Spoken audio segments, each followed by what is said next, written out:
Today I'm going to show you 3 ways to trade Bollinger Bands profitably. And the third one is going to surprise you. Most people are trading them backwards. So here we go. Let's jump right into it. Number 1, Bollinger Bands measure volatility. So volatility equals the range of the market. So they're fantastic because we want to capture big moves in the market. Volatility. Wide range moves. That's the equivalent to your reward, right? So it's a tool that we can use for that. But very important to know that volatility goes in cycles. So often we think of cycles as, let me bring up my handy dandy drawing tool here. We think of cycles as, kind of the sine wave movements like this, highs and lows and highs and lows. And those are cycles, but there's many different types of cycles. Another one is volatility cycles. So what that has to do with here, and with our Bollinger Bands, we can see it. That's one of the beautiful things why I love Bollinger Bands. So when they're close together, that's telling us we're in a low volatility cycle. By the way, you can replace the word cycle with the term period of time. So if you're not sure what I mean by cycles, it simply means a period of time. And everything in the market goes through cycles, just like in the world, in the planet. We have cycles of the Earth going around the sun, the moon going around the Earth. Our bodies have cycles. The markets have cycles. So we have cycles where the markets trend and where they don't trend. So if you're trading only trends, if you're a trend trader, they say, and I think it's pretty accurate, that the markets only trend about 20% of the time. So if all you're doing is trend trading, and you're doing it all the time, and you're doing it through non-trending cycles in the market, you're going to be losing money 80% of that time.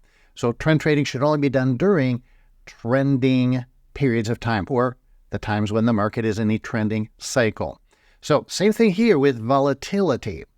You've got to look for when there's very little volatility, and this is when you get choppy markets. So if you've ever had the problem where it's like, oh, Barry, I keep getting chopped up in the markets, watch out for high volatility markets, watch out for low volatility markets. This is where timing becomes so important. That's what cycles are all about. It's about timing. So during this time, we're in a low volatility cycle, low range of market action. Okay, so there you go. Beautiful drawing. Never claimed to be a good artist. In fact, I'm an artist, if that's a word. And then we go into a high cycle, or a high volatility cycle, I should say. You can see now the market makes a big move, wide range. So that's what we want. We want that kind of reward. We don't want these little rewards. We want these rewards. And that's the beauty of Bollinger Bands. So we want to get in early, and I would write this down. We want to get in early before a high volatility cycle begins. Okay, that's the key. So that's number 1. Now, number 2 is the opposite of that. A big mistake that a lot of traders make is they will use scans and scan for high volatility markets because they think, oh, I want to capture a big move in the market. So sounds logical, but it's not. So here's the problem. When you use a scan to capture a high volatility move in the market, by the time that mathematical formula for the scan actually shows up, that means the market's already had a big move. Okay, the data is already in.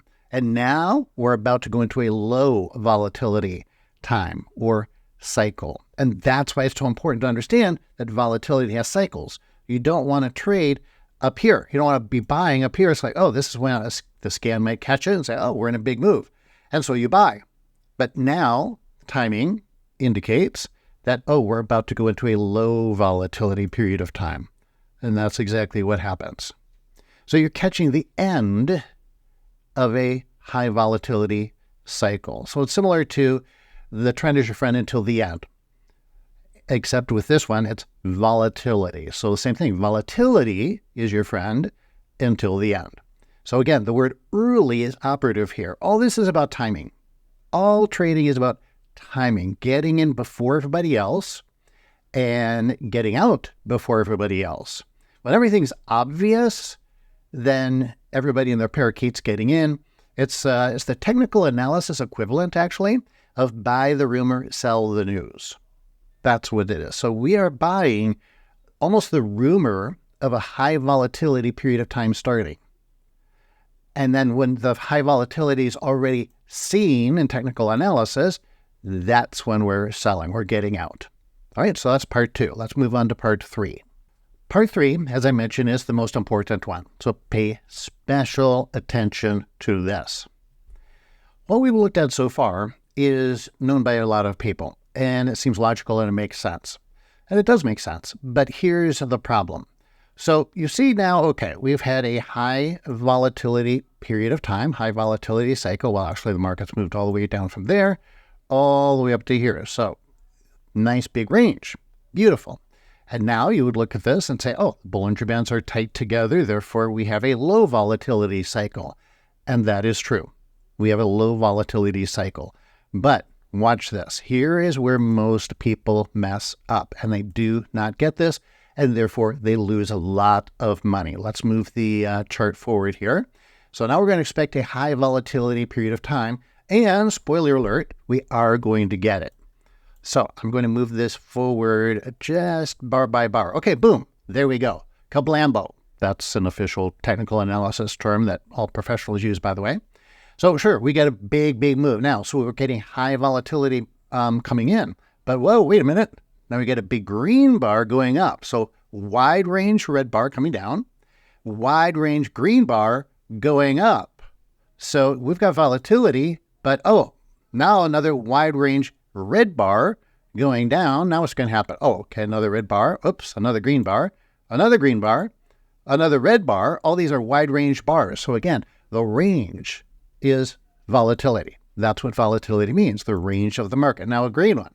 Oh my gosh.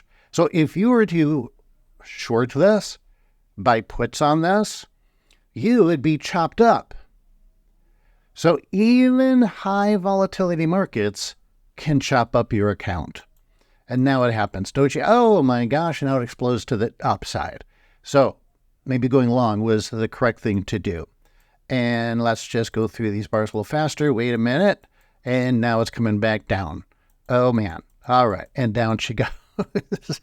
And actually the downside was the right way to do it. How would you know? So the point is this.